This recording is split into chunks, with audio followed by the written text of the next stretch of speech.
ಶಿವಾನಂದ, ಬಿಜಾಪುರದಲ್ಲೂ ಕೂಡ ಮೆಡಿಕಲ್ ಕಾಲೇಜನ್ನು, ಸರ್ಕಾರಿ ಮೆಡಿಕಲ್ ಕಾಲೇಜನ್ನು ಮಾಡ್ತೇವೆ. ಒಂದು ಘೋಷಣೆಯನ್ನು ಮಾಡಿದ್ದೆ.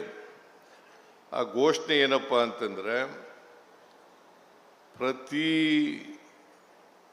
ಜಿಲ್ಲೆನಲ್ಲಿ ಒಂದು ಮೆಡಿಕಲ್ ಕಾಲೇಜನ್ನು ಮಾಡಬೇಕು, ಪ್ರತಿ ಜಿಲ್ಲೆನಲ್ಲಿ ಒಂದು ಮೆಡಿಕಲ್ ಕಾಲೇಜನ್ನು ಮಾಡಬೇಕು ಅಂತಕ್ಕಂಥ ಘೋಷಣೆಯನ್ನು ಮಾಡಿದೆ.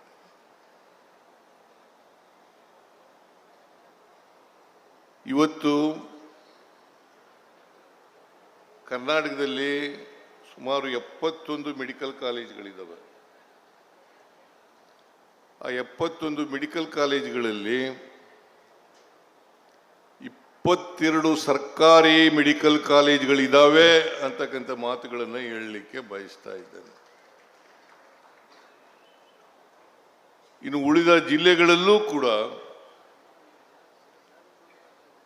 ಹಂತ ಹಂತವಾಗಿ ಮೆಡಿಕಲ್ ಕಾಲೇಜುಗಳನ್ನು ಮಾಡ್ತೇವೆ ಅಂತಕ್ಕಂಥ ಮಾತುಗಳನ್ನು ಹೇಳಲಿಕ್ಕೆ ಬಯಸ್ತಾ ಇದ್ದೇನೆ. ಶಿವಾನಂದ, ಬಿಜಾಪುರದಲ್ಲೂ ಕೂಡ ಮೆಡಿಕಲ್ ಕಾಲೇಜನ್ನು, ಸರ್ಕಾರಿ ಮೆಡಿಕಲ್ ಕಾಲೇಜನ್ನು ಮಾಡ್ತೇವೆ.